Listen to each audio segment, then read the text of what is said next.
Olá, boa tarde. Você acompanha agora notícias do Brasil e do mundo desta quarta-feira, dia 25 de outubro. O governo federal demitiu hoje Rita Serrano, que ocupava o cargo de presidente da Caixa Econômica Federal. Um comunicado do Palácio do Planalto diz que o presidente Lula se reuniu nesta quarta-feira com Serrano e agradeceu seu trabalho e dedicação no exercício do cargo. O governo federal vai nomear o economista Carlos Antônio Vieira Fernandes para a presidência do banco, aliado aí de Arthur Lira, presidente da Câmara dos Deputados. A mudança no comando da Caixa acontece em um momento em que a Câmara dos Deputados se prepara para a votação do projeto de taxação das offshores e fundos exclusivos e em meio às discussões sobre a reforma tributária. Após 4 meses de ganhos, a confiança do consumidor no Brasil caiu em outubro. O indicador fica no menor nível desde junho. O índice de confiança do consumidor recuou 3,8 pontos em outubro e foi para 93,2 pontos, o menor nível do índice desde junho deste ano, quando ele chegou a 92,3 pontos. Segundo a Fundação Getúlio Vargas, depois de 4 altas seguidas, a confiança do consumidor brasileiro tem queda, que pode ser reflexo de uma desaceleração econômica e temores quanto à estabilidade do mercado de trabalho. Em outubro, houve piora na avaliação sobre o momento presente, com o índice de situação atual baixando 0,7 ponto para 82,5 pontos. Também caiu o índice de expectativas, que cedeu 5,8 pontos e foi para 100,9 pontos.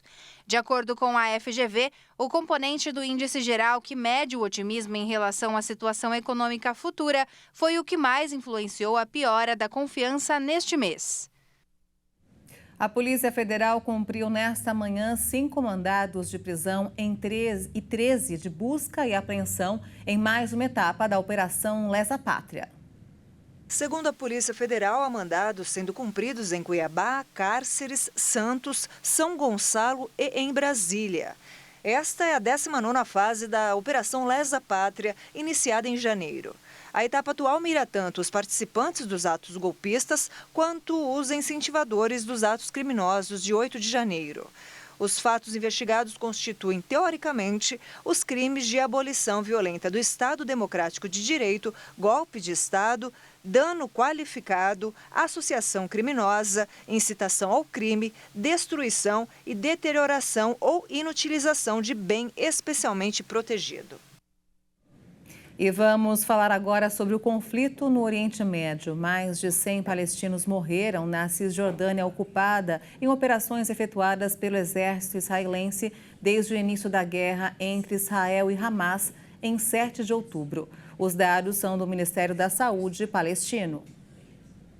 As informações foram divulgadas nesta quarta-feira pelo Ministério da Saúde palestino com sede em Ramallah. A violência aumentou na Cisjordânia nos últimos meses, com várias incursões do exército israelense, atentados contra israelenses e ataque de colonos contra a população palestina. E a guerra de Gaza aumentou ainda mais a tensão. Desde 7 de outubro, um membro das forças de segurança israelenses morreu em uma das operações, segundo o exército. A autoridade palestina informou que 6 palestinos morreram em ações israelenses na madrugada desta quarta-feira. Em um comunicado que não menciona vítimas palestinas, o exército de Israel confirma que efetuou atividades antiterroristas na região e afirma que homens não identificados lançaram artefatos explosivos contra as forças de segurança. O presidente turco Recep Tayyip Erdogan acusou Israel de abusar da boa vontade de Ankara nesta quarta-feira. Erdogan criticou as potências ocidentais por seu apoio a Israel e cancelou os planos de visitar o país por causa do que chama de guerra desumana contra militantes do Hamas em Gaza. O presidente turco Recep Tayyip Erdogan discursou ao parlamento nesta quarta-feira na capital Ankara. O Hamas não é uma organização terrorista, mas um grupo de libertadores e combatentes que lutam para proteger sua terra e seus cidadãos. Erdogan havia adotado um tom comedido no primeiro dia de guerra, condenando todos os ataques contra civis e pedindo que Israel fosse razoável em sua resposta. Mas ele se tornou muito mais vocal após o ataque mortal ao hospital árabe Ali em Gaza na semana passada, levando a grandes e furiosos protestos em todo o mundo muçulmano. İsrail'in Gazze'ye yönelik saldırıları hem yapanlar hem onu destekleyenler açısından hem katilliğe hem akıl hastalığı. De fato, os ataques de Israel a Gaza são assassinatos, doentios, tanto para aqueles que os perpetram quanto para aqueles que os apoiam. Como nação turca, somos o único povo na Terra que nunca praticou o racismo. A comunidade judaica sabe disso melhor. Somos a única região e o único estado onde os judeus vivem há séculos e o antissemitismo não emergiu. Yani antisemitizm ortaya çıkmamış tek coğrafya. As relações de Ankara com Israel congelaram devido a um ataque israelense a um navio turco que transportava ajuda para Gaza, que matou 10 civis em 2010. Erdogan se encontrou com o primeiro-ministro israelense Benjamin Netanyahu durante uma cúpula das Nações Unidas em Nova York no mês passado, marcando uma melhora nas relações que começou com a decisão no ano passado de renomear embaixadores. O líder turco esperava visitar Israel, onde Ankara pretendia participar de um projeto de gasoduto promovido pelos Estados Unidos. E o secretário-geral da ONU, Antônio Guterres, afirmou hoje que foi mal interpretado após suas declarações na véspera no Conselho de Segurança da ONU sobre o conflito entre Israel e o movimento islamita Hamas. I am shocked by the misrepresentations by some. Estou chocado com as deturpações de algumas das minhas declarações no Conselho de Segurança, como se estivesse justificando atos de terror do Hamas. Isso é falso, foi o contrário.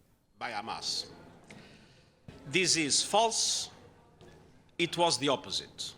Ao discursar no Conselho de Segurança na terça-feira, Guterres denunciou as claras violações do direito humanitário internacional em Gaza e disse que era importante reconhecer que os ataques do Hamas não aconteceram no vácuo, já que os palestinos foram sujeitos a 56 anos de ocupação sufocante. As afirmações enfureceram Israel. O ministro das Relações Exteriores israelense, Eli Cohen, cancelou uma reunião com o secretário-geral. O embaixador de Israel nas Nações Unidas, Gilad Erdan, pediu a renúncia de Guterres.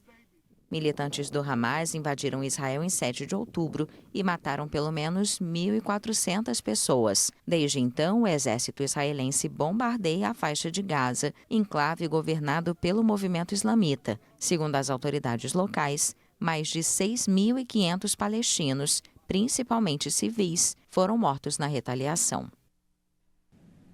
O navio escola da Marinha Italiana, Américo Vespúcio, está no Rio de Janeiro como parte de uma turnê mundial. Acompanhe. Considerada a embaixada flutuante da Itália, a embarcação está fazendo uma volta ao mundo iniciada em 1º de julho no Porto de Gênova e com previsão de ser concluída em fevereiro de 2025. Naturalmente é um navio militar, mas é um navio militar que nunca combateu. Na Segunda Guerra Mundial, creio que participou a algumas, mas é um navio escola. Então, o mensagem é de uma marina militar pacífica que passa uma mensagem de paz. No início de outubro, os moradores de Fortaleza puderam visitar o Américo Vespúcio, que abre as portas agora para cariocas e turistas. Muito animada, achei lindíssimo. Acho que a história dele é muita informação, cultura pra gente agora vindo da Itália, né? Representa uma grande história, né? De 1930 esse navio. História é você reviver um passado. E isso leva muito para o presente, algo que tem que ser conservado e preservado. Ao todo, o navio vai passar por 31 portos de 28 países. A próxima parada é Buenos Aires, na Argentina. E essa edição fica por aqui. Você acompanha outras informações logo mais às 5 da tarde com Beatriz do Vale. E eu volto no Jornal das 18h30 ao lado de Kleber Werneck. Até lá.